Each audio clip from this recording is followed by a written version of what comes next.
tardes. Vamos a comenzar este webinar organizado por el Instituto Hulton. Mi nombre es Lucrecia Ballarino y junto con mis colegas, la doctora Ercilia Mote y la doctora Mariela Gallardo, les vamos a contar algunas nuevas tecnologías con las que contamos en nuestra institución. Vamos a ver si pasan las diapositivas. Bueno, las nuevas tecnologías con las que contamos y que se han incorporado al diagnóstico mamario y al diagnóstico ginecológico son múltiples. Hemos elegido algunos temas para hablar en el transcurso de la tarde, que son los que vemos en la lista que aparece en la diapositiva. Vamos a empezar recordando algunos aspectos del cáncer de mama. La incidencia del cáncer de mama permanece estable desde los últimos 30 años aproximadamente, pero lo que ha disminuido de manera importante ha sido la mortalidad por cáncer de mama, la cual a partir de la década de los 90 ha empezado a descender progresivamente hasta llegar a una disminución de prácticamente el 40%. ¿A qué se debe esta gran disminución de la mortalidad por cáncer de mama? Se debe a dos aspectos importantes. El primero de ellos es al gran desarrollo de los tratamientos farmacológicos hechos a medida para cada tipo de cáncer y para cada tipo de paciente. Pero el otro ítem importante es la incorporación en la rutina de las mujeres de la mamografía de control anual. Esa mamografía que se hace en las pacientes una vez al año cuando no tienen síntomas ni signos clínicos.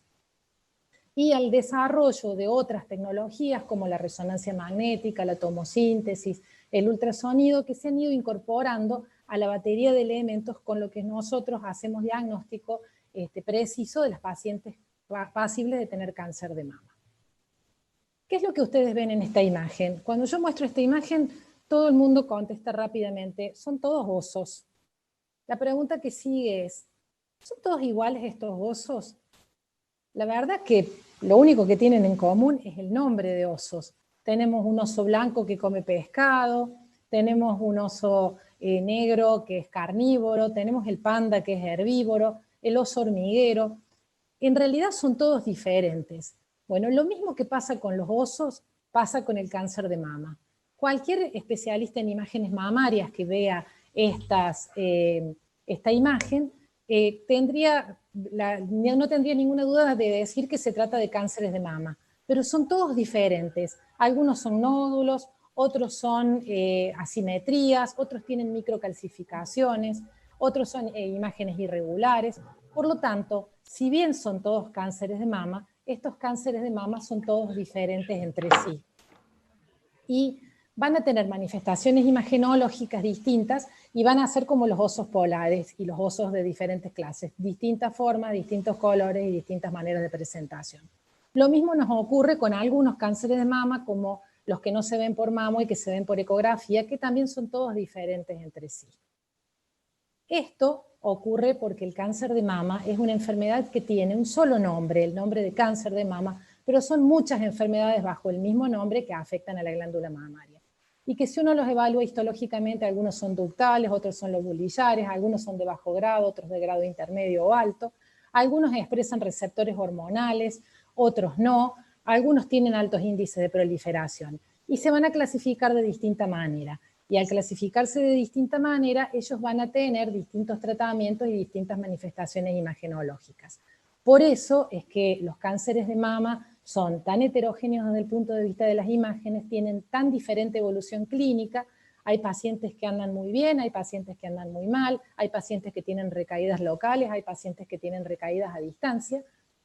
Por ello también se hacen tratamientos especiales a medida, los protocolos de quimioterapia son diferentes para cada tipo de mamas y para cada tipo de cáncer de mama, y por lo tanto tenemos diferentes necesidades desde el punto de vista de las imágenes y tenemos que saber qué imágenes son útiles en cada paciente y en cada circunstancia. Para complicar esto aún más, el cáncer de mama, las mamas son un órgano complejo. Hace unos 15 años atrás, esta mujer que vemos en la foto, que se llama Nancy Capelo, se realizó una mamografía de control anual en noviembre, y cuando fue a ver a su médico en febrero, el doctor le dijo que tenía un cáncer de mama localmente avanzado, con ganglios axilares positivos, y ella le dice, pero escúcheme, si yo tengo una mamografía de hace menos de 6 meses que es normal? Y su doctor le explicó lo que era la mama densa. Le dijo que hay mujeres que tienen predominio de tejido fibroglandular en la mama y que ese tejido fibroglandular oculta patología y por lo tanto una mujer con mama densa tiene hasta el 48% de posibilidades de tener un cáncer que no se vea en mamografía. A partir de eso, ella hizo una ONG y se ocupó de que en todos los Estados Unidos las mujeres supieran, por su mamografía están obligadas a los médicos a comunicarles que tienen mama densa y por lo tanto que pueden beneficiarse con la utilización de otro método. Quienes tienen mama densa, más o menos el 50% de las mujeres que tienen predominio de tejido fibroglandular y poquita grasa. En la diapositiva que tenemos acá vamos a ver que a la derecha están las pacientes con mama densa. Fíjense que predomina el tejido blanco, el tejido fibroglandular, y del lado izquierdo tenemos mamas que son mucho más transparentes, mucho más oscuras, mucho más hipodensas, en donde predomina el tejido graso. Es mucho más fácil ver un cáncer de mama en la mama no densa que en la mama densa. ¿Qué es lo que nos hace la mama densa con el cáncer de mama? Y bueno, nos oculta la patología, porque el cáncer tiene la misma densidad que el tejido fibroglandular denso. Y pasa lo que nos pasa en este video. La araña que estaba escondida no la veíamos. Además, las pacientes con mama densa tienen un poquito más de riesgo que las mujeres que tienen mama no densa. Y por lo tanto, tienen que tener un control un poquito más estricto. Y además, la presencia de mama densa hace que la superposición de tejido nos haga ver imágenes que verdaderamente no están, que se llaman falsos positivos. Por lo tanto, en una paciente que tiene mama densa, que son aproximadamente el 50% de las mujeres, es necesario utilizar otro método de diagnóstico, aparte de la mamografía, para diagnosticar cánceres de mama de manera temprana. Esos métodos complementarios pueden ser la tomosíntesis, el ultrasonido y la resonancia magnética. Veamos un ejemplo de mama densa. Es como yo les mostraba en la diapositiva anterior. El predominio del tejido de esta mama es radiodenso, es blanco, y el cáncer de mama podría estar oculto entre medio de este tejido fibroglandular y no verse. No todos los cánceres pueden no verse. Los cánceres que tienen microcalcificaciones, los cánceres radiodensos sí se ven en la mama densa, pero algunos pueden quedar ocultos. ¿Qué método nos ayuda con la mama densa? Bueno, el ultrasonido dijimos. Está demostrado por diferentes publicaciones que entre cada 1000 exámenes en pacientes que tienen mamografías normales, si uno les hace una ecografía, vamos a encontrar entre 2 y 4 cánceres por cada 1000 estudios realizados que no fueron vistos con mamografía. Por lo tanto, el ultrasonido es una herramienta útil en el screening, en el control anual de las pacientes con mama densa. A esto se va a referir Ercilia en la segunda parte de estas presentaciones. Y les voy a mostrar un caso. Esta es una paciente con una mama densa que vino a una mamografía de control anual. Cuando uno mira la mamografía, más allá de decir que tiene una mama densa, no podríamos decir que tiene ninguna otra lesión u otra patología. Ella venía a control anual sin síntomas ni signos, y cuando le hacemos una ecografía nos apareció una imagen nodular en hora 3 que corresponde a un carcinoma ductal invasor. Esto nos pasa muy frecuentemente en las pacientes con mama densa. Y ahora vamos a analizar el resto de los exámenes a punto de partida de un ejemplo. Una paciente de 55 años vino a realizarse una mamografía de control anual y una ecografía de control anual portadora de mama densa. La mamografía nos llama sutilmente la atención, un área de mayor densidad en el cuadrante superior externo de la mama derecha, mejor definida en cráneo caudal, menos definida en esta proyección mediolateral oblicua, pero que se sospechaba en la mamografía. Ese mismo día le hicimos una ecografía 3D automatizada, un estudio complementario del que va a hablar Ercilia, y confirmamos un área de distorsión con atenuación del ultrasonido en el cuadrante superior externo, que se confirmaba en los cortes 2D, y con esto decidimos hacerle una punción con tomosíntesis. En la tomosíntesis, que es el video que estamos viendo en este momento, apareció la lesión que habíamos visto en ecografía y en mamografía, pero apareció una segunda lesión que se visualiza en la parte inferior, que también biopsiamos ese día. Y esta paciente que había venido para un control anual y le habíamos encontrado primero una distorsión y una asimetría, la biopsiamos y le encontramos otro nódulo, es decir, estábamos en 2 cánceres en la mama derecha, le sugerimos hacer una resonancia para definir el tratamiento. Y en la resonancia, ¿qué nos encontramos? Nos encontramos que las lesiones que habíamos visto en la mama derecha estaban, había algunas lesiones más, pero había una lesión que se nos había pasado desapercibida en esa mama densa, en la mama contralateral. Fuimos a buscarla con una ecografía dirigida. Esta imagen, fíjense que remeda exactamente la lesión nodular que tenemos ahí, fue biopsiada y le encontramos un tercer cáncer en la mama contralateral. Por lo tanto, en esta paciente que vino a un control anual sin síntomas, ¿qué le diagnosticamos?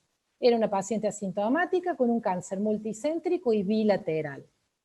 ¿Qué estudios utilizamos para llegar a estos diagnósticos? Utilizamos muchas cosas: mamografía de inicio, ecografía automatizada, tomosíntesis, punción guiada por ultrasonido y punción guiada por tomosíntesis, y finalmente una resonancia magnética.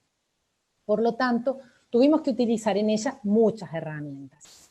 En este contexto nos preguntamos, ¿con qué herramientas contamos hoy en día para el diagnóstico del cáncer de mama y cuándo utilizamos cada cosa?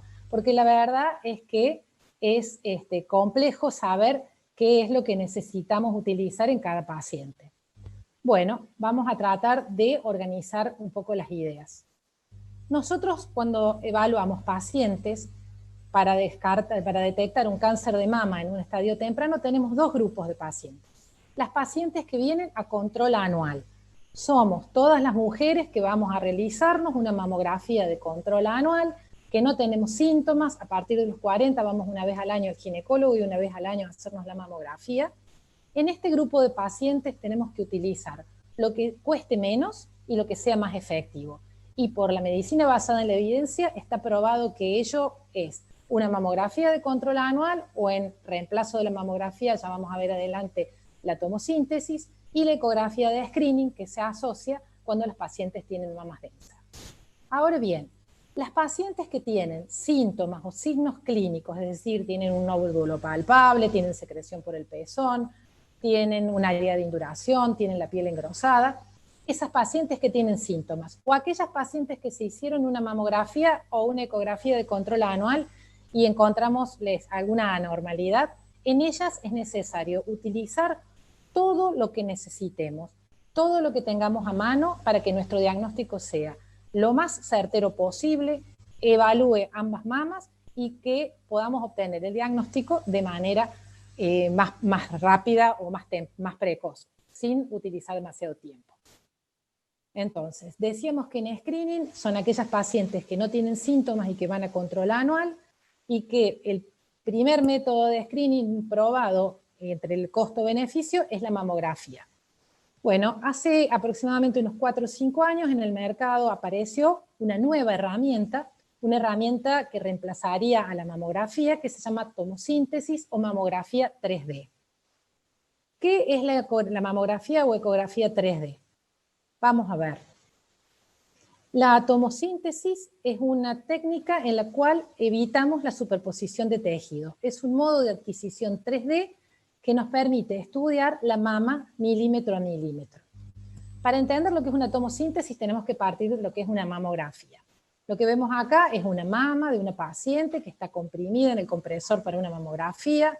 En la parte de abajo tenemos el detector, en la parte de arriba tenemos el compresor, y lo que vemos en celeste corresponde a tejido fibroglandular y lo que vemos en púrpura corresponde a una lesión sospechosa.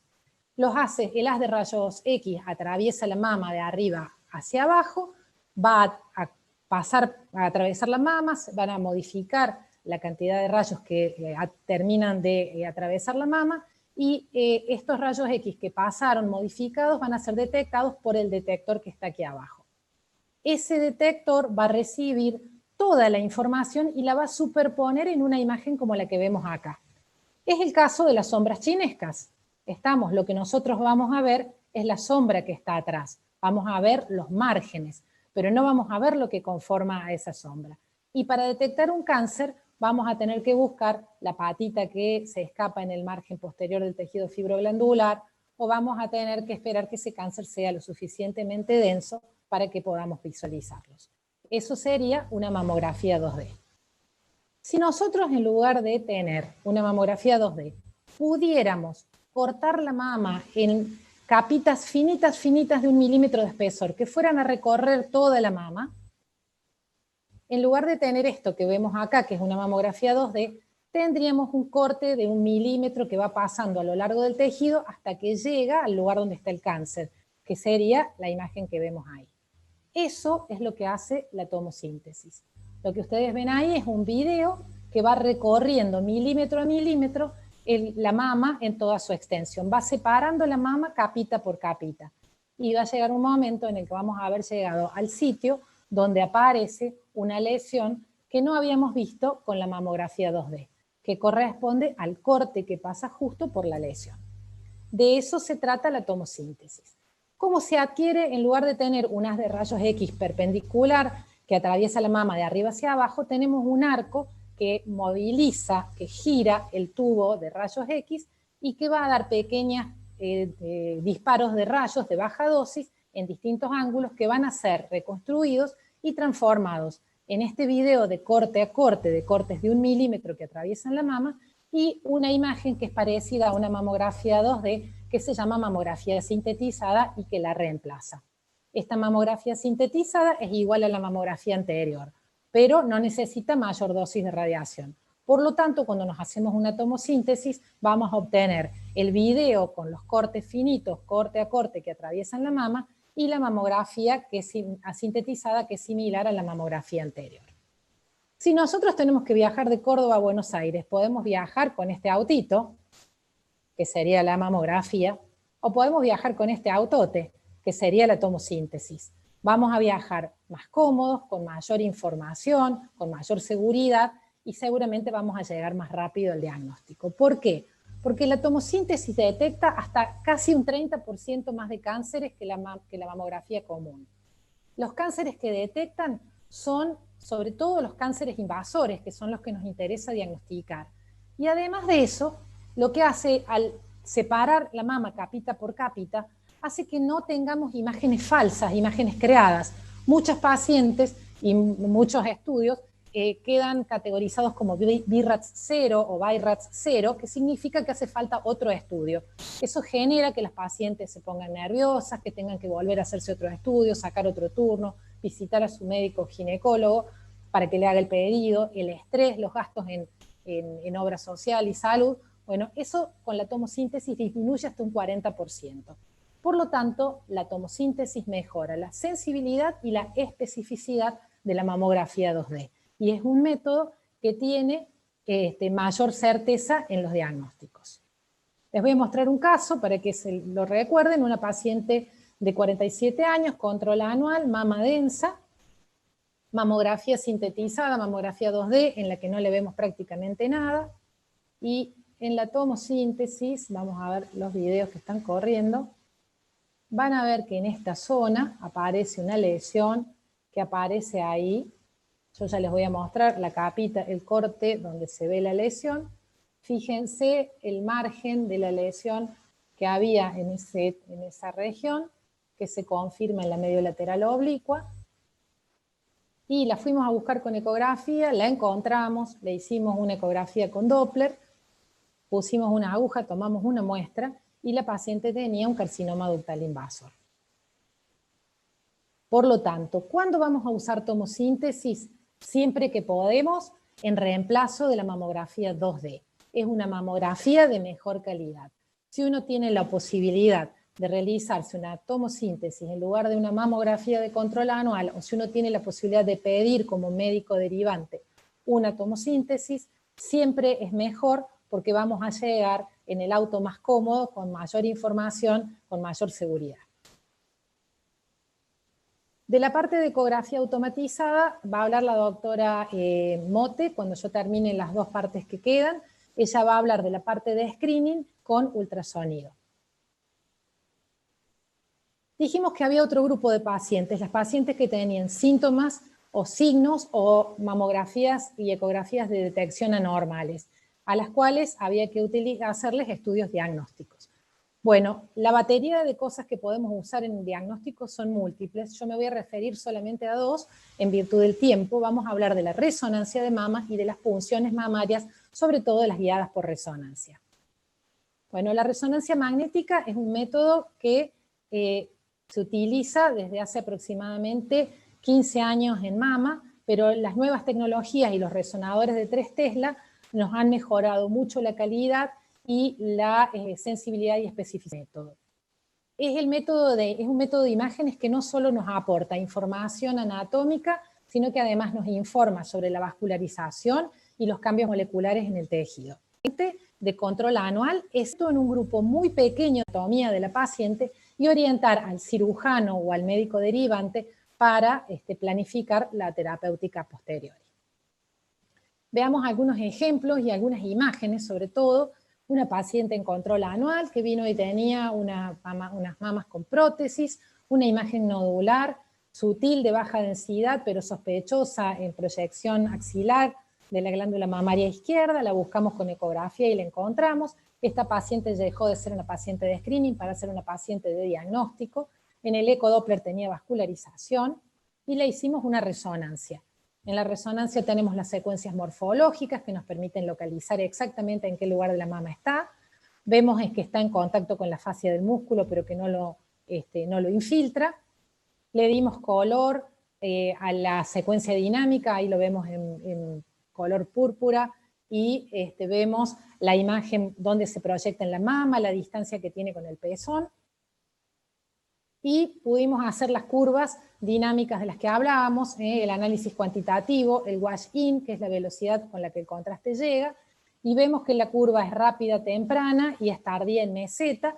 Esto se hace de manera automática con los software nuevos de resonancia, y uno puede decir que esta es una lesión, probablemente un carcinoma, y probablemente debe ser un carcinoma de grado intermedio por el tipo de curva y por el comportamiento que tiene la curva de Washington. Este es otro caso, una paciente de alto riesgo, paciente con antecedentes familiares, mama densa, estudios de control anual normales, pero como ella era una paciente de alto riesgo, tenía además de la mamografía y la eco, una resonancia.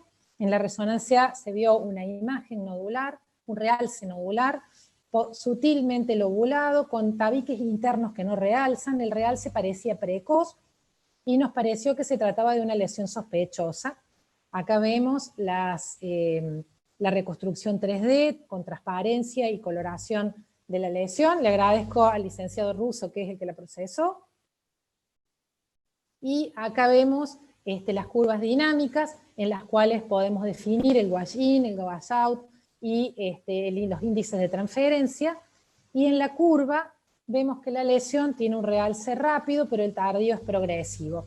Nos hacía pensar que podía tratarse de una lesión benigna, a pesar que no se había visto en los estudios previos. Se hizo una biopsia por resonancia y el resultado fue un fibroadenoma. Por lo tanto, hay que recordar que la resonancia magnética es un método que nunca es de primera línea, excepto en este grupo de pacientes, que son las pacientes de alto riesgo. Tienen múltiples indicaciones en la evaluación prequirúrgica del cáncer de mama recientemente diagnosticado. Es útil para monitorizar los tratamientos neoadyuvantes.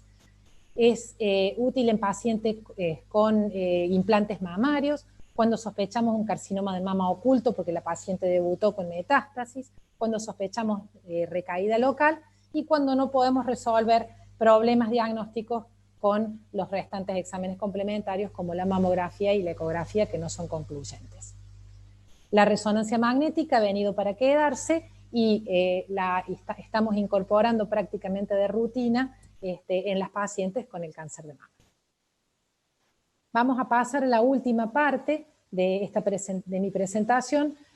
Otro de los elementos con los que contamos en el diagnóstico del cáncer de mama es con el intervencionismo. El intervencionismo de mama incluye varios procedimientos, son las punciones de mama, las punciones axilares en aquellas pacientes que tenemos sospecha de metástasis por un cáncer de mama, las marcaciones prequirúrgicas y las marcaciones pre-neoadyuvancia.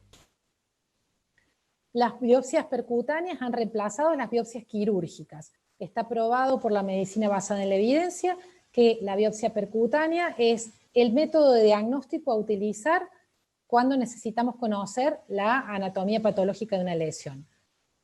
Tiene menos complicaciones que la biopsia radioquirúrgica y además de ello tiene menos costo, es ambulatoria y no necesita utilizar la sala de cirugía ni la anestesia general. Tenemos distintas agujas que podemos utilizar, agujas desde la aguja fina como la que vemos acá, la aguja gruesa o core, y la aguja asistida por vacío, que es lo que se ha incorporado últimamente, que es una aguja que además de ser una aguja tiene una bomba de vacío que aspira, y dependiendo del tipo de agujas va a ser el tamaño de las muestras que vamos a obtener. Mientras más gruesa es la aguja, mayor es la cantidad de muestras que tenemos y más certero es el diagnóstico. Tenemos distintos métodos de guía para las distintas lesiones. Si tenemos calcificaciones, asimetrías o distorsiones o nódulos no visibles en ecografía, el método que vamos a utilizar es la estereotaxia. La estereotaxia utiliza rayos X y es parecida a la mamografía. Cuando las lesiones se ven solo por tomosíntesis, como las asimetrías o algunos tipos de nódulos, vamos a utilizar esta camilla de biopsia que tiene el mismo principio que el de la tomosíntesis, el tubo que se mueve y que nos va a permitir localizar lesiones. Podemos utilizar como guía la ecografía, que es un método muy fácil de utilizar, muy accesible y que nos resuelve prácticamente el 60% de los procedimientos de biopsia percutánea, y queda un porcentaje muy pequeñito de lesiones en las cuales lo que vamos a necesitar es hacer una biopsia por resonancia. Más o menos el 60% de las punciones se hacen con ultrasonido, el 25% con estereotaxia, el 8% con tomosíntesis y solo el 2% por resonancia magnética. Las biopsias por resonancia magnética se hacen en pocos lugares del país. Existen 3 lugares, en Buenos Aires hay uno, hay otro en la ciudad en la provincia de Río Negro, y el tercer lugar es en la ciudad de Córdoba. Las biopsias por resonancia son costosas porque necesitamos un equipamiento específico y necesitamos una serie de implementos que no están disponibles en muchos lugares. Cuando nosotros hacemos resonancia magnética hay aproximadamente un 25% de lo que llamamos hallazgos incidentales. ¿Qué son los hallazgos incidentales? Son lesiones que no se vieron con otros métodos. Estos hallazgos incidentales generalmente se resuelven con una ecografía de segunda vista, pero queda aproximadamente un 5% de lesiones que no las vemos con nada, como el fibroadenoma que les mostré recién. Esas pacientes sí o sí deben ser evaluadas con biopsia por resonancia magnética. Las biopsias por resonancia magnética necesitan de resonadores de alto campo, necesitan de una antena especial con soporte para biopsia, el sistema de biopsia, que en este caso es un sistema de pilar, hay otros sistemas diferentes que se montan en la antena, y necesitamos tener una aguja asistida por vacío específica, compatible con la resonancia magnética, que viene con una serie de implementos y con un marcador de titanio para colocar a posteriori. Tenemos que seleccionar muy bien a las pacientes, son, como les decía, las pacientes que tienen hallazgos que se vieron solo en resonancia magnética y que a pesar de que le hicimos una segunda vista ecográfica y revisamos todos los estudios previos, estas lesiones no se ven. Esta que vemos en la foto es la primera paciente a la que le hicimos biopsia por resonancia. Ahí ya habíamos terminado el procedimiento, tenía puesto el hielo en la mama, y ella tenía un realce no nodular en la mama derecha que no se veía con ningún otro método.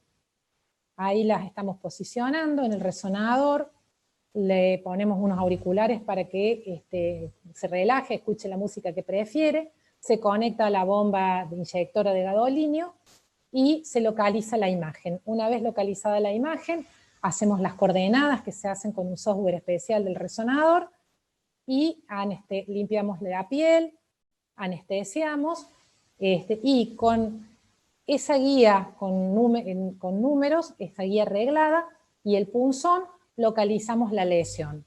Después retiramos el punzón, colocamos el mandril de silicona y hacemos un control para ver que estemos en el sitio que corresponde. Una vez que estemos en el sitio que corresponde, con la aguja asistida por vacío tomamos las muestras y controlamos que hayamos estado en el lugar correcto y colocamos este clip de titanio para que quede la marca en el sitio donde hicimos la punción. Una vez que está corroborado que el clip quedó en su lugar, terminamos el procedimiento y la paciente se retira con los cuidados generales de cualquier punción. Recordar entonces que la biopsia por resonancia magnética tiene indicaciones precisas y que son poco frecuentes. Es un procedimiento costoso, pero que no tiene prácticamente riesgos y que nos resuelve el problema de los hallazgos incidentales en resonancia magnética.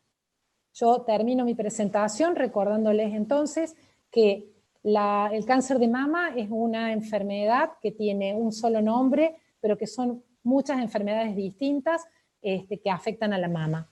Que existen dos aspectos que hay que tener en cuenta: las pacientes en screening y las pacientes que tienen diagnósticos, anomalías clínicas o estudios previos anormales, y que en las pacientes de screening los métodos a utilizar siempre son los menos costosos y los que nos sean más útiles. Entre ellos la mamografía, la tomosíntesis y la ecografía de screening. Las pacientes que tienen anomalías clínicas o estudios previos anormales entran en la etapa diagnóstica y es donde tenemos que utilizar todas las herramientas necesarias para llegar a un diagnóstico certero en el menor tiempo posible. Muchas gracias. Le paso ahora la pantalla a la doctora Ercilia Mote, que les va a mostrar la ecografía automatizada. Hola, buenas tardes a todos. Bueno, ya me presentó Lucrecia Ballarino, pero soy Ercilia Mote. Primero quería empezar diciendo que estoy muy agradecida de poder estar en este ciclo de webinars para poder compartir con ustedes esta tecnología nueva que hay para todos los que hacemos detección temprana de cáncer de mama. Es el ABUS lo que voy a presentar ahora, que es la ecografía mamaria automatizada 3D. Bueno, el ABUS, del inglés Automatic Breast Ultrasound, como el nombre lo dice, es una ecografía de mama que se realiza con un barrido automático del transductor y lo realiza en proyecciones estandarizadas que ya vamos a ver más adelante. El equipo lo que va a hacer es adquirir múltiples imágenes de 2 milímetros de espesor en plano transversal, luego va a generar un volumen y posteriormente lo va a reconstruir en los 3 planos. En el plano transversal y sagital, que ya estamos acostumbrados a verlo en la ultrasonografía, y en el novedoso plano coronal para el ultrasonido, que es una novedad. Bueno, este estudio, a diferencia de la ecografía handheld o manual, que realizamos directamente los médicos, es realizado por un licenciado en producción de bioimágenes entrenado para hacerlo. Y luego, en un segundo momento, va a ser interpretado por el médico especialista que tiene que tener un conocimiento amplio de todos los métodos de estudio mamario. En un principio, este equipo fue pensado, fue diseñado para actuar como complemento a la mamografía en el screening de mujeres con mama densa. ¿Y por qué hablamos especialmente para mujeres con mama densa? Bueno, como un poco ya habló Lucrecia antes, la mama densa es un problema y un desafío para los imagenólogos por 2 razones diferentes. Primero, porque hay mayor cantidad de cáncer, de tejido fibroglandular donde puede desarrollarse un cáncer, y segundo, porque disminuye la sensibilidad de la mamografía, hasta un 65% aproximadamente. Esto quiere decir que más o menos 1/3 de los cánceres no los vamos a poder detectar por mamografía cuando la mujer tiene mama densa, sobre todo si la lesión no se asocia a microcalcificaciones. Por lo tanto, a estas pacientes se las considera pacientes de riesgo intermedio, o sea que no las podemos controlar como pacientes de riesgo promedio, sino pensando que son pacientes que tienen a lo largo de su vida un riesgo de entre el 15 al 20% de padecer cáncer de mama. Y esto es tan importante porque se asemeja al riesgo que tienen las lesiones de alto riesgo como hiperplasia ductal atípica, hiperplasia lobular atípica y carcinoma lobular in situ. Y esta historia personal de cáncer de mama. También sabemos, además, que las pacientes que tienen mama densa se presentan mayor número de cánceres de intervalo, que se presentan de peor pronóstico, de mayor grado histológico y en general con axilas comprometidas. Sumado a todos estos problemas, las mujeres que presentan mama densa son muchas. Casi el 50% de las mujeres que se presentan al screening mamográfico tienen mama densa, por lo tanto también es una población numerosa. Entonces, ¿cómo hacemos para detectar un cáncer de mama oculto en una mama densa?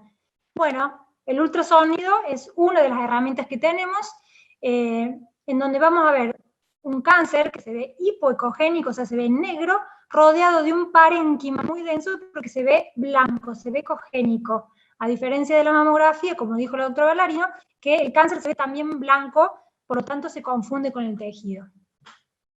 Hay múltiples estudios que estudiaron el complemento de la ecografía al screening mamográfico en mujeres con mama densa.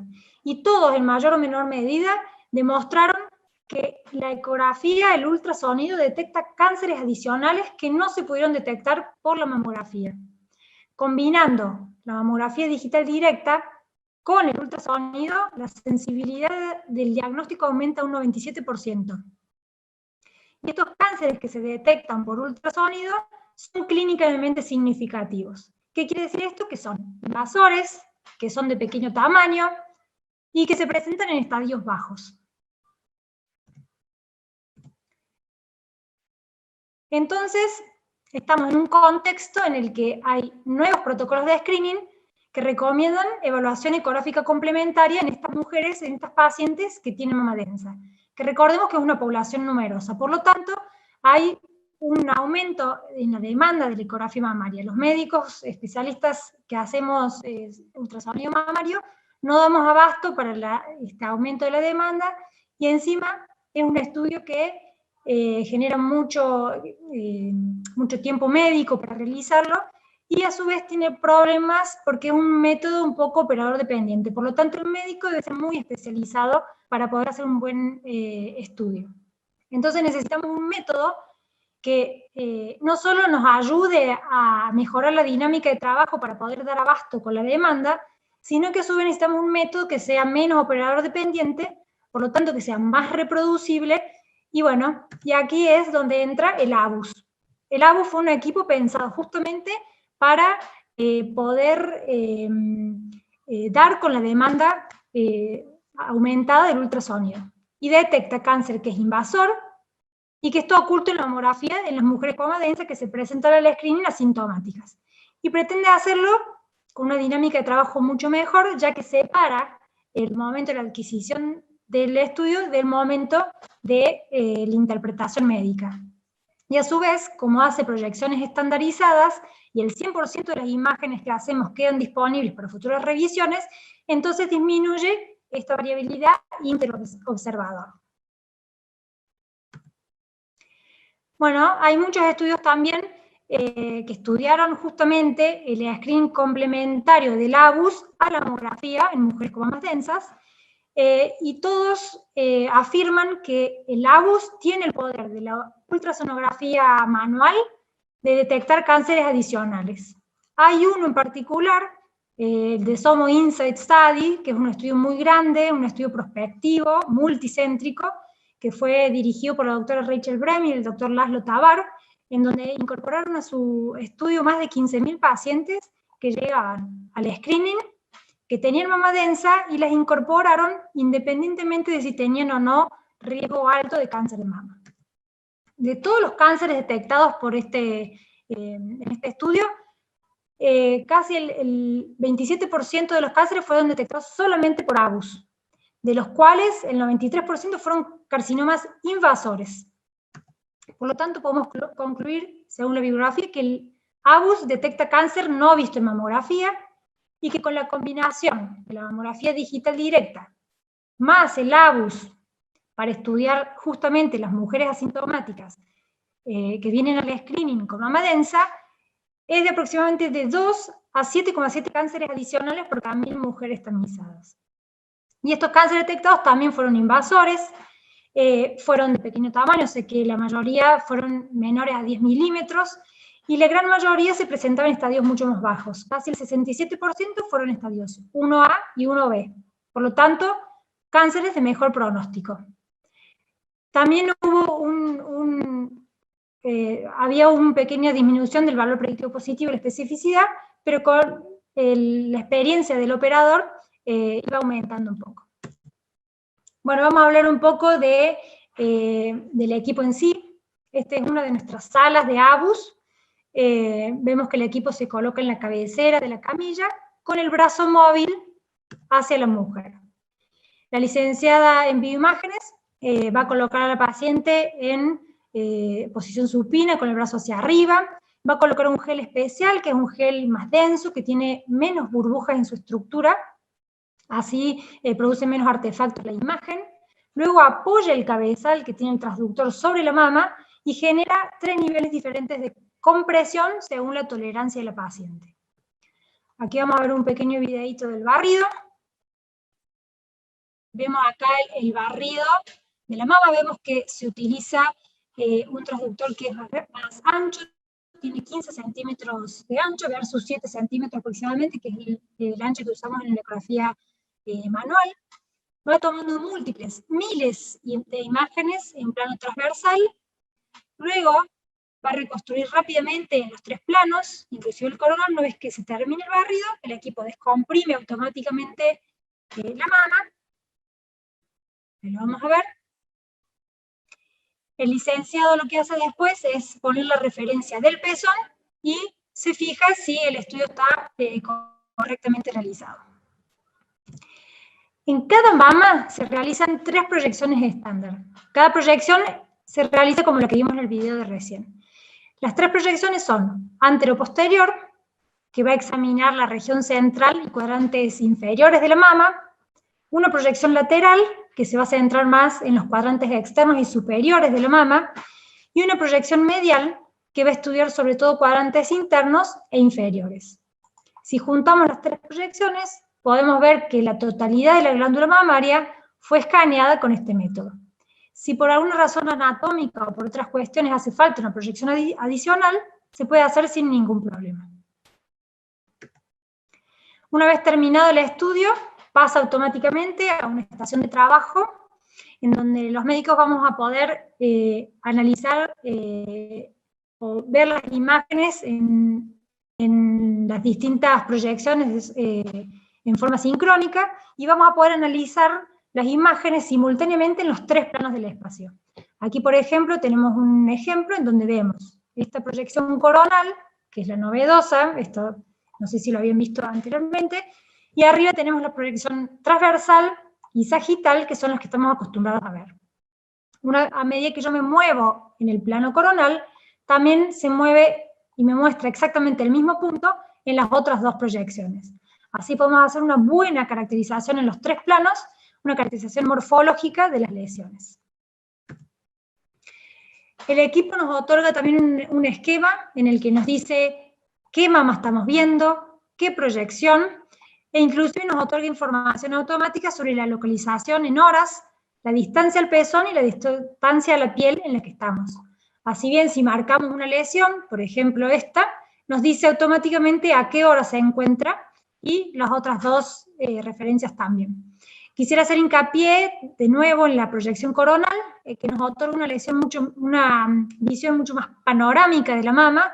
Vemos rápidamente que esta lesión marcada está localizada en cuadrante superior externo, y podemos ver fácilmente la relación que tienen con el pezón, y si hubiera otra lesión cercana también podemos ver fácilmente qué relación tiene con otra lesión. También otra forma de verlo es un volumen dinámico 3D, nos muestra el volumen en forma transparente con la referencia de la lesión que hemos marcado. Nos sirve para ver bien la localización y la profundidad de la lesión. Bueno, vamos a ver algunos casos. Vamos a empezar con este caso, que es una mujer de 53 años que llega al screen mamario sin antecedentes familiares y con un examen físico negativo. La paciente, esta es la mamografía de la paciente, vemos que tiene una mama densa, la categorizamos como ACRC, y vemos que no hay ningún hallazgo significativo en la mamografía. Le pedimos un estudio ecográfico complementario debido a su elevada densidad mamaria, y aquí podemos ver el ABUS que le realizamos ese mismo día. En la parte superior de la pantalla vemos las proyecciones anteroposteriores de la mama derecha, y en la parte inferior de la pantalla vemos la proyección lateral de la mama izquierda.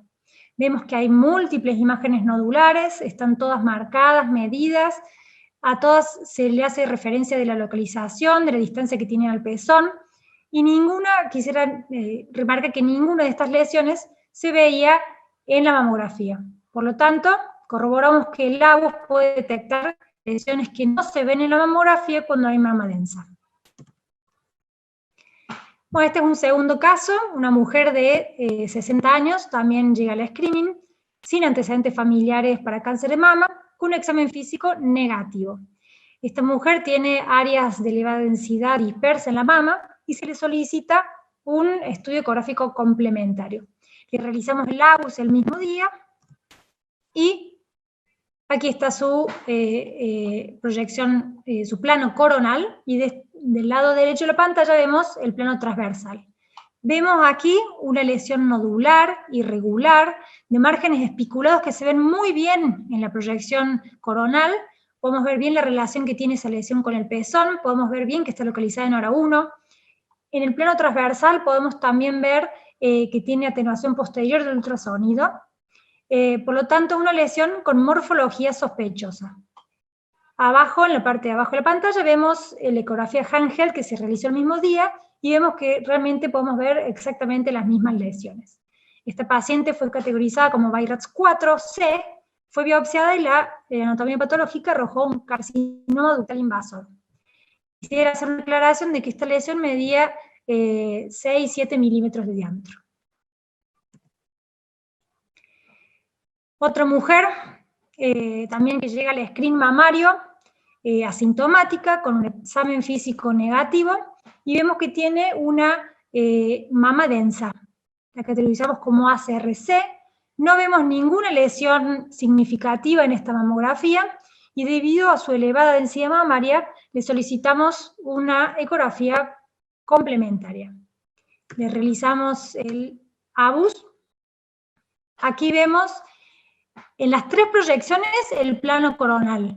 Vemos en la mama derecha proyección lateral, la proyección anteroposterior y la proyección medial. Vemos que en hora 12 se ve una distorsión de la arquitectura que se ve en las tres proyecciones. Esto sirve para corroborar que es un hallazgo real y no que es un artefacto, por ejemplo. A veces se puede confundir. Vemos aquí en esta filmina la proyección coronal, y vemos aquí las proyecciones transversales y sagitales. Vemos que esta lesión realmente sería muy difícil poder diagnosticarla o poder detectarla con la ecografía manual convencional. Por lo tanto, vemos que el valor del plano coronal realmente es que podemos ver distorsiones de la arquitectura que antes era muy difícil verlas solamente por la ecografía manual. Debido a estos hallazgos inespecíficos, su médico de cabecera decide realizar una resonancia magnética de mama con contraste. Aquí tenemos la imagen donde se corrobora un realce nodular con signos de sospecha en la misma localización en la que se veía la distorsión en el ABUS. Como esta lesión no podía identificarse correctamente ni en la mamografía ni en la ecografía manual, se decide hacer una conciliación entre la resonancia y la mamografía. Se hace una punción por vía estereotáxica con sistema asistido por vacío, y la anatomía patológica nos arroja una adenosis esclerosante con metaplasia apócrina y cambios columnares. Debido a estos hallazgos, la paciente se le recomienda una exéresis quirúrgica. Bueno, este es el cuarto y último caso. Es una mujer de 65 años que también llega al screening. Trae estudios anteriores, todos categorizados Weirachs 2, no tenían ninguna lesión significativa, y vemos que es una mama densa, bastante heterogénea, y vemos una lesión nodular, irregular, densa, en cuadrante superior externo, plano bien profundo de la mama derecha. No podemos ver ningún otro hallazgo significativo por mamografía. Debido a la densidad de la mamaria y los hallazgos, se decide realizarle un estudio ecográfico complementario y le realizamos ABUS.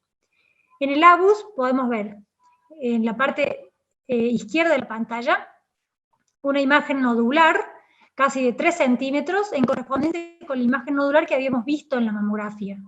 Pero además de esa lesión, podemos ver 2 lesiones irregulares más, de bordes angulados, con algunos signos de sospecha que están localizadas a 5 y a 2 centímetros del pezón.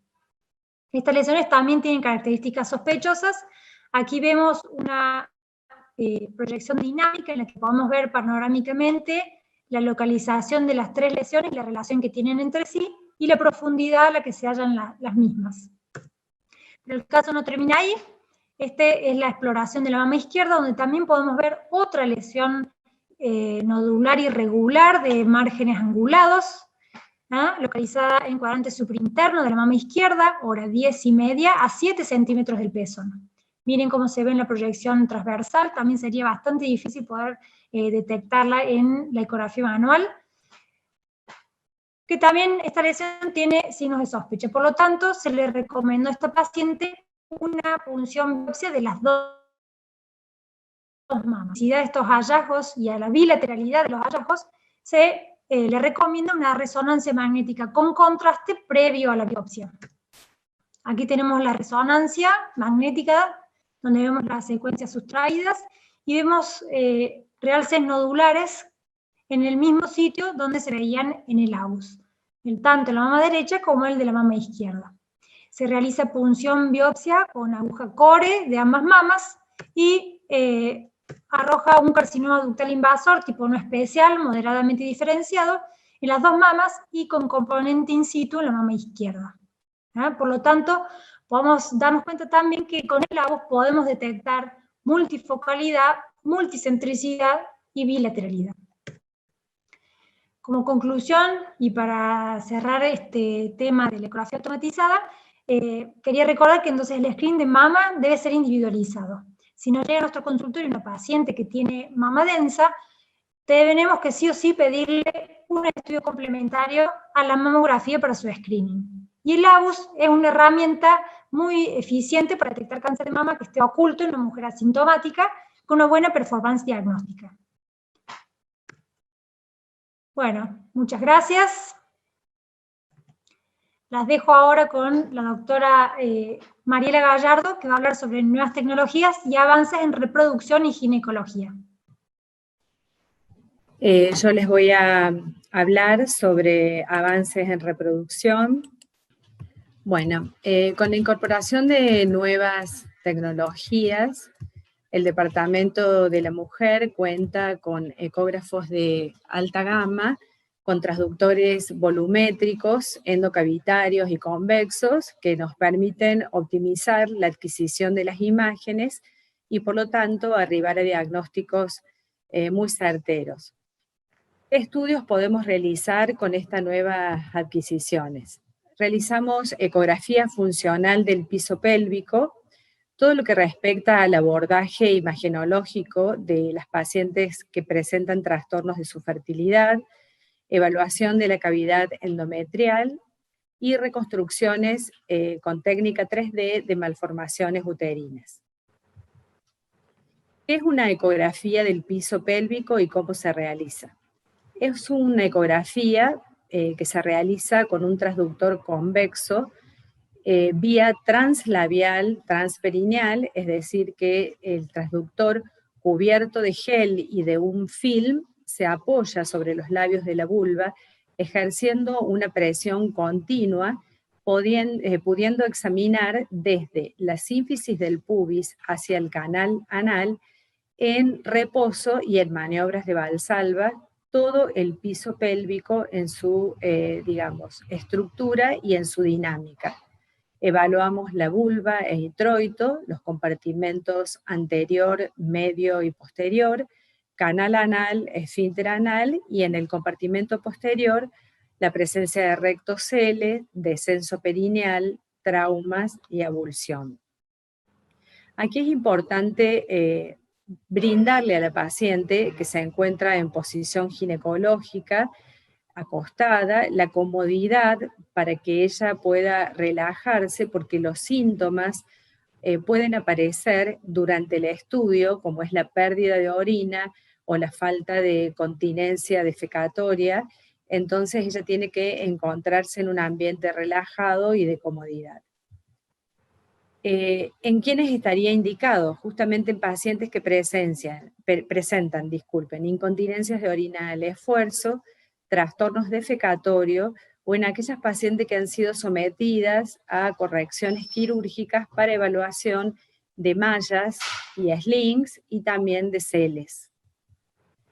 Cuando una cirugía se realiza colocando una malla o una sling, como estamos viendo en este caso, podemos identificarlos perfectamente, es decir, sirve para ubicarlos, para valorar la funcionalidad en la maniobra de Valsalva, que es ejerciendo presión abdominal, y también si hubiese alguna recidiva o complicación, como hemos visto, por ejemplo, la transficción del sling hacia el lumen de la uretra, como una de las complicaciones. Aquí les vuelvo a recordar que es importante que la paciente conozca qué tipo de malla se le ha colocado o que el cirujano nos envíe una breve reseña acerca de la cirugía que realizó.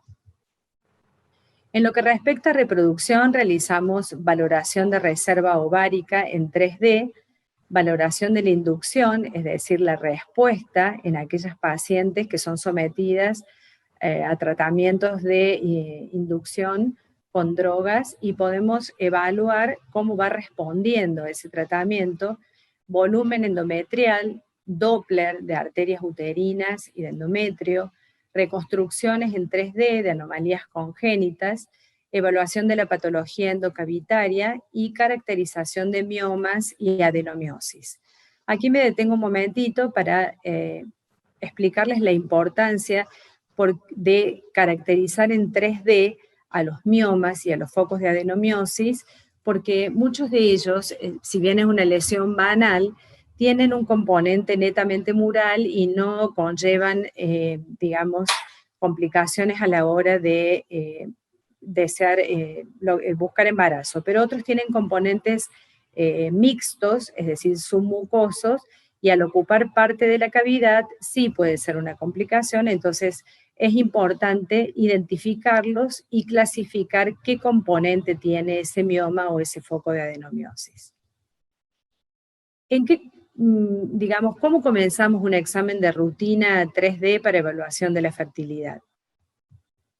Todos estarán familiarizados con estas imágenes. Vía transvaginal se realiza una ecografía en 2D que nos permite evaluar la posición del útero, sus bordes, la homogeneidad, si hay o no lesiones focales, identificar el endometrio, darnos cuenta de las características del endometrio. Todos sabemos que va sufriendo modificaciones cíclicas el endometrio a lo largo del periodo, y podemos tomar medidas.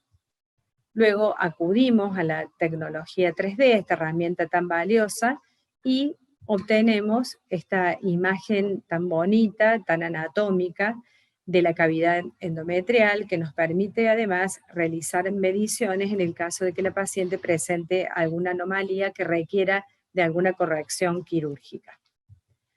Otra forma de presentación puede ser esta, podemos seleccionar en qué tonos queremos trabajarlas, es a gusto del operador. Continuamos con la evaluación de los ovarios. Estamos viendo aquí ambos ovarios en un plano sagital. Hemos realizado las mediciones y también podemos ver que ya se observan algunos folículos.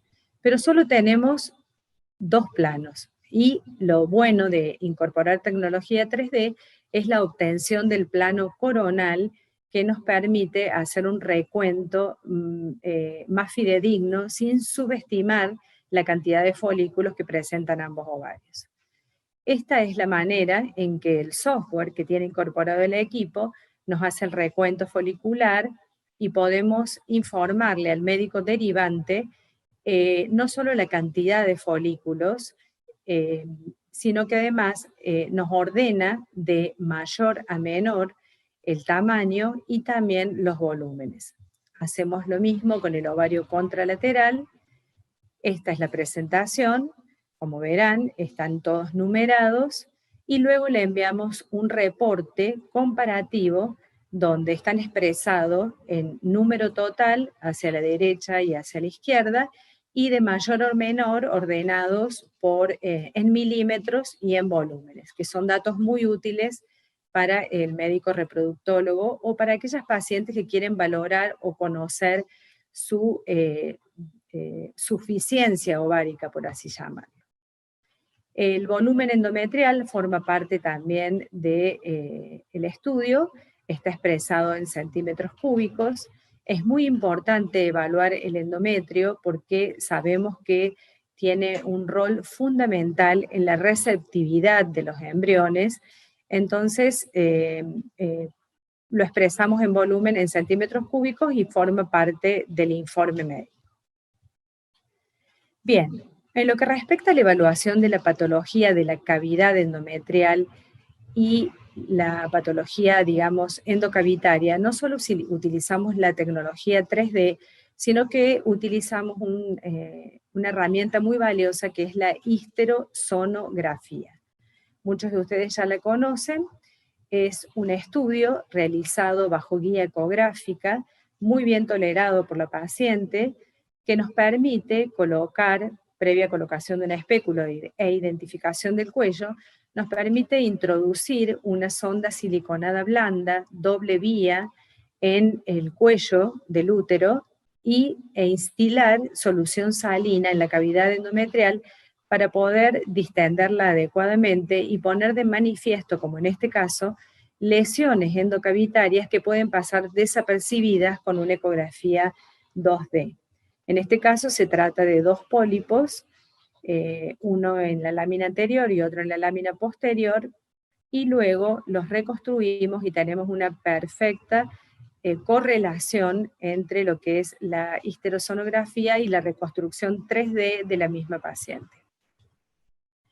Esta es una paciente joven que decide realizarse sus chequeos previo a la búsqueda de embarazo, que en una ecografía 2D solo podíamos ver un endometrio engrosado, ecogénico, lo que sí tenía como síntoma dominante, digamos, tenía sangrados abundantes.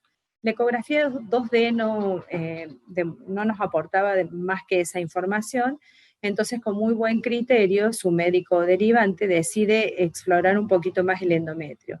Y aquí estamos viendo que al instilar la solución salina comienzan a aparecer estas lesiones ecogénicas, nodulares, por así llamarlos, que protruyen hacia la luz, y estamos en presencia de una paciente portadora de una poliposis múltiple.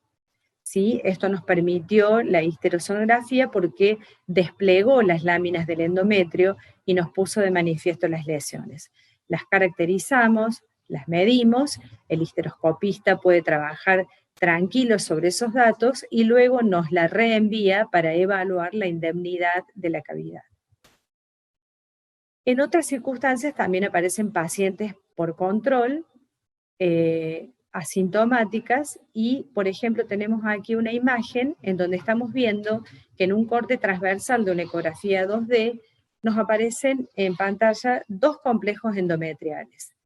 Nosotros como médicos imagenólogos debiéramos hacernos tres preguntas. ¿Es un útero bicorne, por ejemplo? ¿Es un útero arcuato o es un útero septado? En este momento nos es sumamente valiosa la herramienta 3D, a la cual inmediatamente lo hacemos en el momento y obtenemos esta preciosa imagen de un útero arcuato, en donde podemos realizar mediciones, como ven en pantalla, hemos medido de ostium a ostium y desde la profundidad de la convexidad que presenta al nivel del fondo de la cavidad uterina hacia la serosa uterina. Y recuerden que el útero arcuato está también dentro de las clasificaciones de los úteros septados. En este caso en particular, pudimos clasificarlo como un septado parcial tipo A, porque había, correlacionado con histeroscopía al 100%, la correlación, un septo miofibroso que fue resecado. Sabemos que está discutido si, está en discusión, digamos, si compromete o no la fertilidad la presencia de un útero arcuato. Pero en el caso de los septos, sí hay que hacer septectomía, porque son septos que sí comprometen parte de la cavidad endometrial. Otras de las complicaciones que pueden aparecer y que son fácilmente identificadas, con el aumento, con el incremento de las cesáreas en los países desarrollados de aproximadamente el 40%, hemos comenzado a ver complicaciones menos frecuentes que son las ginecológicas. Las hay obstétricas que suelen ser inmediatas, pero esta sería una complicación ginecológica poco frecuente que también puede llegar a comprometer la fertilidad, es decir, porque es causa de esterilidad secundaria. Y estamos hablando del istmo-Cele. ¿Qué es el istmo-Cele? El istmo-Cele es una dilatación sacular que se produce en el labio anterior de la histerotomía y hay tendencia a que la sangre menstrual se acumule en esta bolsita, por así llamarlo, y provoca en las pacientes sangrado uterino anormal postmenstrual, puede provocar dismenorrea o dolor pélvico crónico, dispareunia, pero sobre todo, como se acumula la sangre menstrual, provoca cambios en el moco cervical y esos cambios pueden, está comprobado que afectan las características, digamos, la movilidad y la buena calidad de los espermatozoides. Los medimos en los 3 planos, calculamos el volumen, esta es la imagen que enviamos al histeroscopista para que pueda resolverlo. En lo que respecta al ecodoppler de arterias uterinas y endometriales, es una herramienta muy útil porque se utiliza como predictor de receptividad uterina en tratamientos de reproducción asistida. Es decir, predice la capacidad de implantación y además puede revelar problemas de fertilidad inexplicables. ¿Por qué? Porque hay pacientes en las que solo el factor vascular del endometrio está comprometido, entonces esto se pone de manifiesto al realizar un Doppler endometrial. El endometrio, para poder hablar del endometrio receptivo, hay que estudiar diferentes aspectos basándose en sus componentes.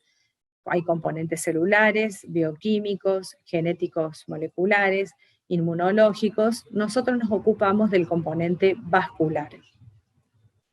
Es decir, que la tasa de embarazos, como el Doppler de las arterias uterinas podría revelar anormalidades en la perfusión, se ha comprobado que la tasa de embarazos es inversamente proporcional al IP de las arterias uterinas. Es decir, que hay ausencia de embarazo en aquellas pacientes que poseen un IP mayor a 3.9-11 y la alta resistencia medida como IR en las arterias uterinas al final de la fase folicular predice escasa receptividad endometrial. Bien, cuando hacemos la valoración subendometrial, usamos el Power Angio, como están viendo en pantalla, que es una herramienta muy valiosa y permite clasificar la vascularización o clasificarla o categorizarla prácticamente en 3 zonas. La zona 1 es solamente cuando está la región subendometrial vascularizada. La zona 2, los vasos llegan hacia la capa más externa e hiperecogénica del endometrio, y la zona 3, la capa más interna e hipoecogénica del endometrio.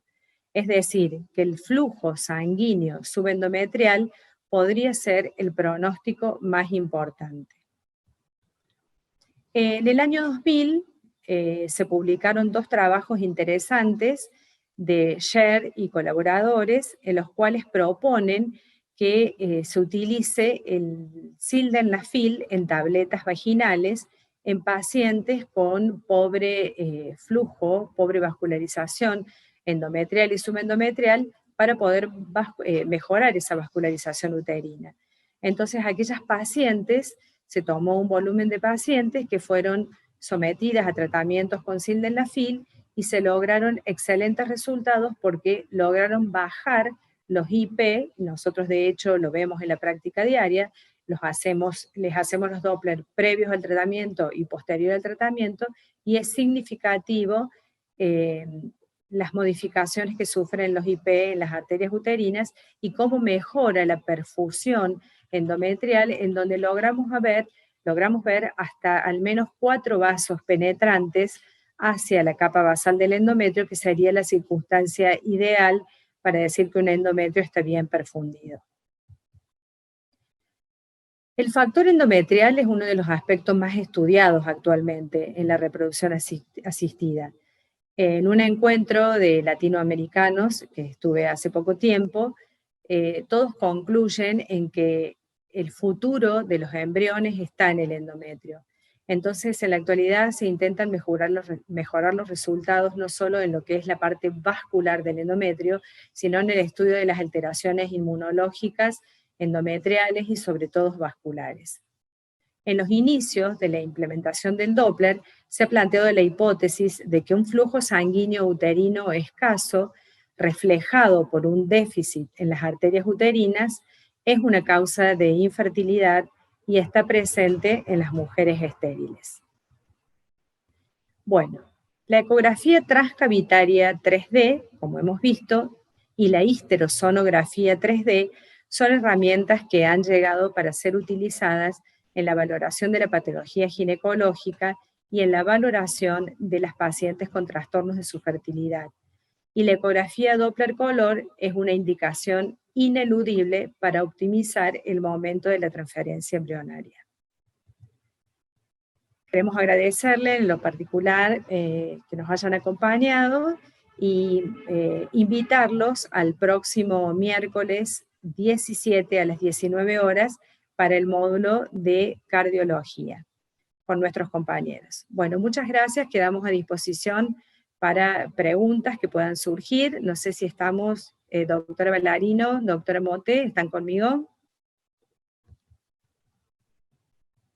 Sí, Mariela, dejamos de compartir la pantalla. Ok.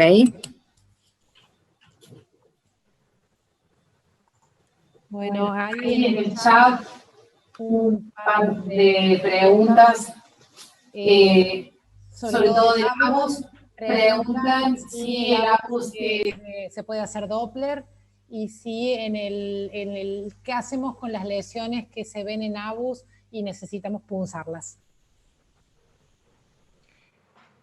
Bueno, con respecto al Doppler, todavía las tecnologías hasta ahora desarrolladas para ABUS no pueden realizar Doppler, pero está en desarrollo el incorporar al proceso la elastografía y el Doppler. Por ahora no. Y con respecto a las punciones de las lesiones, todavía no existe la vía guiada por ABUS, así que hay que convertir la ecografía Hangel y hacerla por vía ecográfica manual.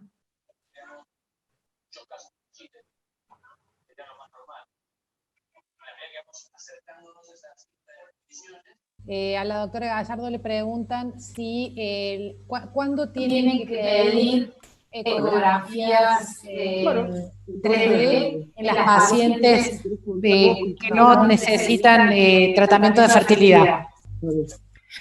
La ecografía 3D se puede realizar en pacientes de control en cualquier momento del ciclo. Es importante que no esté con un sangrado activo por el tipo de método, pero en cualquier momento del ciclo, pacientes que no estén buscando embarazo, pero quieran conocer su anatomía uterina y saber en qué estado están y valorar la reserva ovárica, de base en cualquier momento del ciclo. Luego el médico reproductólogo, su médico ginecólogo de cabecera, va a ir guiando, de acuerdo a lo que quiera conocer, en qué momento del ciclo, acompañado de un perfil bioquímico, quiere realizar un recuento folicular, pero una reconstrucción 3D de útero en cualquier momento del ciclo. Bueno, en virtud del horario que nos hemos pasado ya algunos minutos de lo programado, aparece una pregunta más. Dice, ¿las obras sociales reconocen el costo de tomosíntesis y del ABUS? En realidad el ABUS se paga igual que una ecografía de screening de rutina. Es decir, cuando uno pide una ecografía de screening en paciente con mama densa, la paciente puede indistintamente ir a ecografía automatizada o ecografía manual, de acuerdo a la disponibilidad. y no hay diferencia en el costo con las obras sociales. Respecto de la tomosíntesis, algunas obras sociales prepagas, si el médico derivante solicita tomosíntesis, la obra social lo cubre, tiene un arancel diferenciado, y en los casos que en las obras sociales que no lo cubren, algunos pacientes pueden abonar una diferencia para acceder a la tomosíntesis en el caso de que lo quieran hacer. A ver si hay alguna otra pregunta, y si no, en virtud del horario, nos vamos a ir despidiendo. Agradezco a la institución que puso a disposición del Departamento de la Mujer la tecnología para poder hacer este webinar, y a mis colegas con las que trabajamos todos los días a la par, haber colaborado en este webinar. Muchas gracias.